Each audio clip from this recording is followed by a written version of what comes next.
Alright, so we got to go from this to this. Fully loaded toolbox. Show you how, coming up.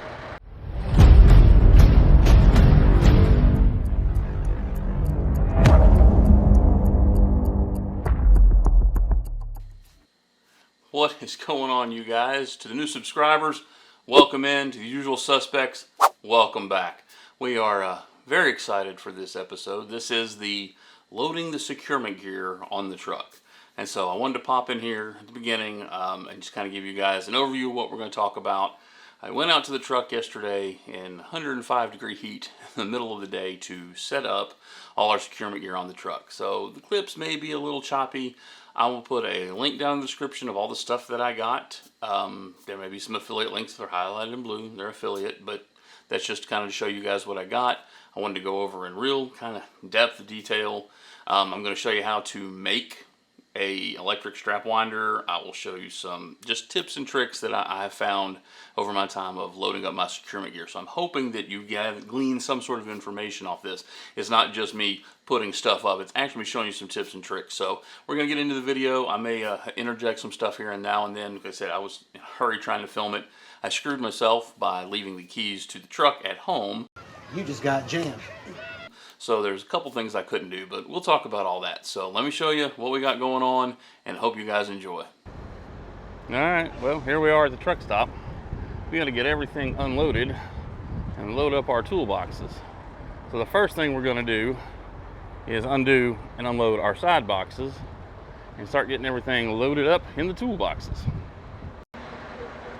All right, well, get all the stuff out of the back of the truck. We're going to stage it up here on the top deck, and then we'll start getting it loaded. Now, as a former TMC guy, y'all know that this ain't gonna work, but I'm gonna take this $7 strap winder that I got, use $7 worth of parts, and we're gonna make it an automatic strap winder.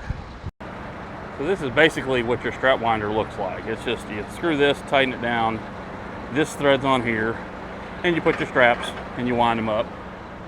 Just like I did with this one. It's hard to do one-handed, so, but all I'm going to do is take some rod, nuts and bolts, and I'm going to switch them over to this and make where I can use a drill. So there it is. Like I said, that is 1/4 by 14th inch rod. It comes in a 3-foot section, so I actually have enough to make 3 more, or 2 more. And it's just a nut there, keep it from sliding. You got a nut and lock washer, and that nut right in there is actually wedged between there. So you would put your drill here and it would just spin, and now you don't have to sit there and hand crank it. And I would show you how it works, except that I left the keys at home and my drill's right there. But trust me, I know it works. I've used it. So that's how you can save yourself 80 bucks instead of buying the Bumblebee and just make your own electric strap winder. All right, so now to the not fun stuff. Hey, just wanted to pop in real quick, and at some point there may be an affiliate link in the description. It's kind of funny because when I was going to order all this securement gear, my plans the whole time were to use MYTE products. I was always going to do that.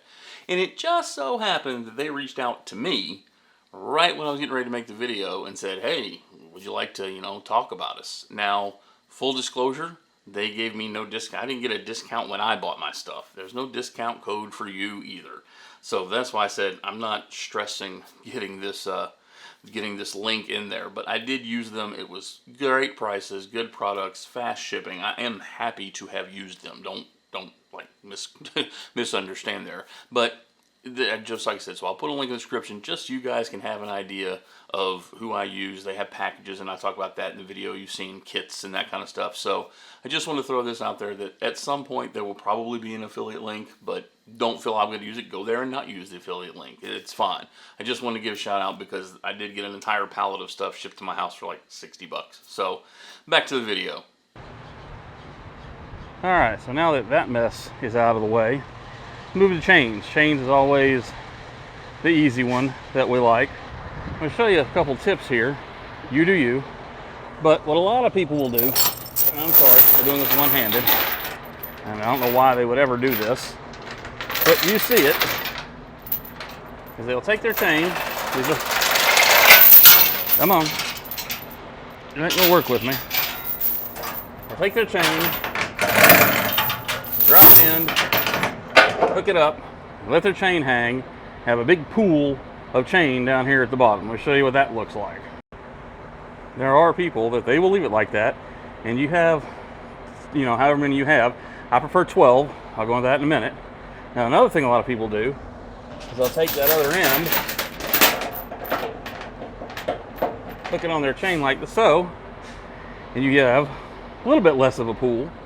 Now, you can do this with a bungee, but mine are crimped, so I didn't have any. So I take these little J hooks, find about the middle of it, hook it on, hook that into the chain. Now, if I want to, I got plenty of them, take another one and hook that there, and now my chain is hanging up and I have very minimal poolage down here, which I'll show you what I do with that in a minute. But now this is, I got less rocking, less noise, and a whole lot better storage of my chains. I'll show you what we're going to do next. So like I said, I have 12 chains, but I don't need all those. So I keep a 5-gallon bucket with the extra chains, and you can see just by using the little hooks, I was able to move it down a row and I have no poolage. And you see, I just kind of use those extra hooks. You can use bungee hooks. I bought mine off Amazon, but the hardest part I think is done. The chains are in there. Let's move on to the binders. All right, downhill slide here. So I keep my snap binders with my chains. Believe it or not, I was scared to death of those things when I started. They are now my best friend. But I do have ratchet binders over here, and I have them separated and have that spot open for a reason that I'm about to show you. So downhill slide, hopefully, because it's hot. See y'all in a minute. Next is every flatbedder's favorite, bungees. I always recommend 150. So the way I do is I have 50 there, 50 here. That way I'm going down each side with them. I keep them separated, and I keep my extras there in the bag, because as you know, no matter what you do, those hooks will get hooked on everything.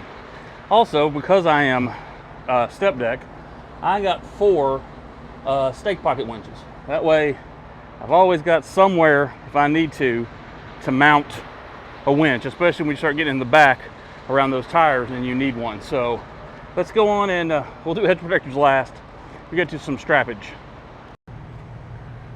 I'm going to show you my toolboxes on the trailer. There's 2 of them. They're 60 inches.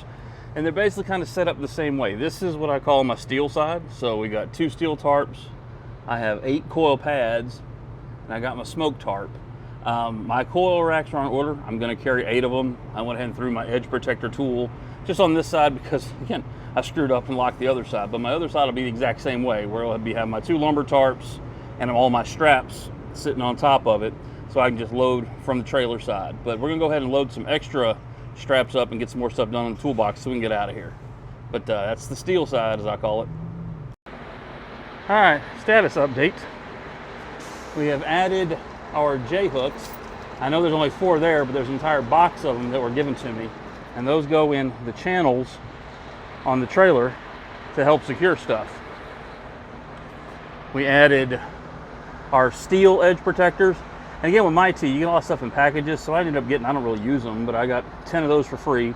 Bungee holding those in place. Again, step deck.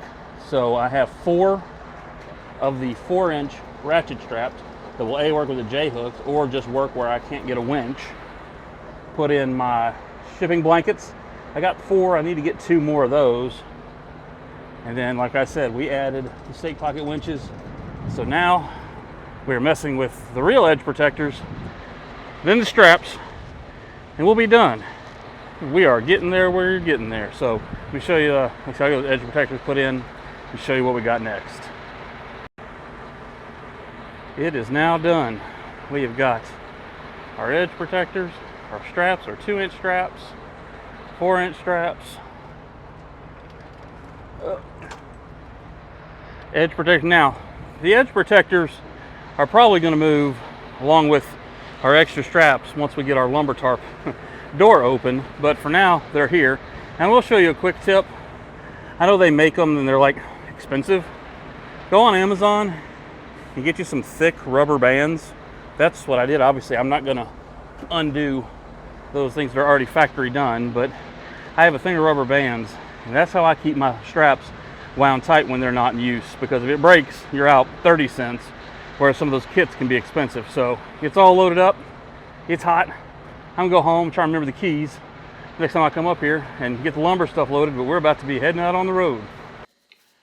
And there you have it. One exhausted riding with Kev, but you know, I gotta get acclimatized to the heat somehow, right? So this was definitely a good break-in. Got a couple more things to do. Like I said, I'll put the lumber tarps in that side box, and I'll put a lot of straps. I like working off the trailer. I don't like walking back and forth to the truck, because the more organized that your setup is, the easier it is to tarp and strap. And that's why I said I like to put the tarps and then whatever I'm going to use over the tarps, so that I'm just pulling it out in order, and then you put it back in reverse order. You take the tarps off, put them up. You know, I like putting that. I also like putting stuff in my side boxes, because I don't like to lift tarps.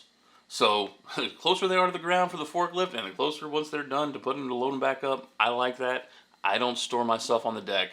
But I hope you guys got something out of this. Hope you guys kind of see the process. And that's the kind of videos that I'm going to want to bring you. I'm going to show you the thought process, tips and tricks, make things just a tad bit more interesting for you, rather than just, here's this stuff. So a lot of people do that. Nothing wrong with it. Shout out to those guys. God bless. See you on the next one. Let's get rolling.